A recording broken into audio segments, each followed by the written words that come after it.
안녕하세요.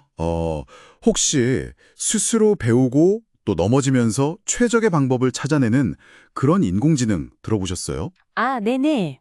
바로 강화학습 이야기인데요. 이게 마치 우리가 자전거 타는 법 배울 때처럼 잘하면 이렇게 보상을 받으면서 점점 나아지는 방식이죠. 네, 맞아요. 그게 단순히 주어진 데이터를 분석하고 이런 걸 넘어서요. 어떤 목표를 딱 정해놓고 그 환경 속에서 어떤 행동을 순서대로 짝짝 해나가야 할지를 배우는 거죠. 정말 매력적인 분야예요. 그렇죠. 알파고 같은 게임 플레이는 물론이고 요새는 복잡한 시스템 최적화, 이런 데까지 쓰임새가 점점 넓어지고 있어요. 네. 그래서 오늘 저희가 할 이야기는 바로 이 강화학습의 세계, 이걸 좀 깊이 있게 체계적으로 탐험하고 여러분이 직접 경험해 볼 수 있는 그런 특별한 학습 여정에 대한 겁니다. 아, 학습 과정 소개군요. 네. 이게 좀 복잡해 보일 수 있는 개념부터 실제로 적용하는 방법까지 단계별로 안내하는 그런 과정이에요. 그럼 강화학습, 그 기본적인 그림부터 좀 볼까요? 네. 에이전트라는 게 주인공인데요. 얘가 이제 환경 속에서 어떤 행동을 하는 거죠. 네네. 그 결과로 보상을 받거나 때로는 벌점을 받으면서 배우는 거고요. 그렇죠. 당연히 목표는 이 보상을 최대한 많이 길게 쌓아나가는 거겠죠. 맞습니다. 여기서 근데 중요한 점 하나가 모든 행동의 결과가 딱 정해진 대로 나오진 않는다는 거예요. 아, 확률적인가요? 네. 약간 예꼬눈, 확률, 이런 게 작용할 수 있거든요. 그래서 항상 고민이 필요해요. 탐험, 그러니까 완전히 새로운 걸 한번 시도해볼다. 아니면 활용, 지금까지 제일 좋다고 알려진 방법을 그냥 쓸까? 이 둘 사이에서 줄타기를 잘해야 돼요. 그게 핵심입니다. 그러군요. 탐험과 활용. 네. 그래서 이 학습 과정에서는 이런 기본적인 확률 개념부터 좀 더 들어가서 이런 문제를 수학적으로 딱 표현하는 틀이 있거든요. 마르코프 결정 과정, MDP라고 하는데, 아, MDP요? 네. 그런 핵심 이론까지 차근차근 다루게 됩니다. 근데요, 그 상태나 행동의 가지수가 어마어마하게 많아지면요. 예를 들어 바둑 같은 거 생각하면 그렇죠. 그럴 땐 단순 계산만으로는 답을 찾기가 너무 어려울 것 같은데요. 맞아요. 바로 그럴 때 정말 강력한 도구가 되는 게 인공신경망, 우리가 흔히 AI의 뇌라고 부르는 부분이죠. 아하.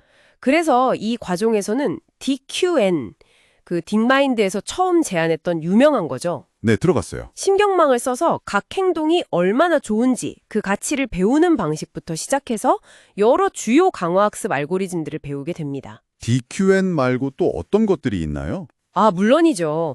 DQN 외에도 A2C나 요즘 많이 쓰는 PPO 같은 알고리즘들이 있어요. 이게 또 저마다 다른 상황에서 강점을 보이거든요. 중요한 건 이런 걸 그냥 이론으로만 배우는 게 아니라는 거죠. 네. 예를 들어 카트폴이라고 그 막대기 균형 잡는 간단한 게임 있잖아요. 네, 그거 재밌죠. 그런 예제부터 시작해서 좀 더 나가면 실제 ETF 금융 데이터를 가지고 자산 배분 전략을 짜보는 실용적인 예제까지 다뤄요. 와, 금융 데이터까지요? 네. 그러니까 단순히 코드를 이렇게 따라치는 수준을 넘어서 왜 이 방법이 통하는지, 예를 들어 신경망의 세부 설정, 활성화 함수나 옵티마이저 같은 거요. 이런 걸 바꿔보거나 아니면 베이지안 최적화 같이 좀 더 스마트하게 최적의 설정을 찾아주는 고급 기법을 써서 성능을 어떻게 더 끌어올릴 수 있을지, 그런 것까지 깊이 파고듭니다. 아, 단순히 따라하는 게 아니라 원리를 이해하고 개선하는 것까지. 그렇죠. 그 근본 원리를 이해하는 데 집중하는 거죠. 그리고 이런 알고리즘들을 실제로 돌려보려면 당연히 도구들이 필요하잖아요. 네, 맞아요. 환경 설정부터 해야죠. 네. 그래서 기본적인 파이썬 환경 설정부터 시작해서요. 인공신경망 만들 때 많이 쓰는 텐서플로우. 아, 텐서플로우. 네. 네. 그리고 이미 잘 만들어진 강화학습 알고리즘들을 모아놓은 스테이블 베이스라인 3. 이것도 중요하죠. 네, 아주 유용하죠. 그리고 아까 말씀하신 그 똑똑한 튜닝, 이걸 도와주는 옵튜나 같은 식심 라이브러리들 사용법도 자연스럽게 익힐 수 있도록 과정이 구성되어 있습니다. 네. 필수적인 도구들이네요. 결국 이 과정을 다 마치고 나면 여러분은 강화학습의 그 기본 원리부터 최신 알고리즘까지 탄탄한 지식의 뼈대를 갖추게 될 거예요.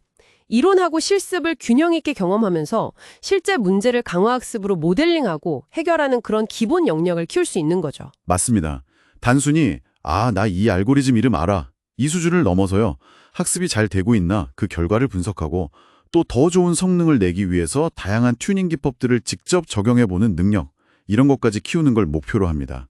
이게 나중에 복잡하게 얽힌 문제들, 순차적으로 최적의 결정을 내려야 하는 그런 상황에서 정말 든든한 발판이 되어줄 겁니다. 강화학습, 이게 처음엔 이름만 들어도 좀 어렵게 느껴질 수 있잖아요. 네, 그럴 수 있죠. 하지만 이 학습 과정은 정말 기본적인 개념부터 차근차근 한 걸음씩 나아가도록 설계되었으니까요.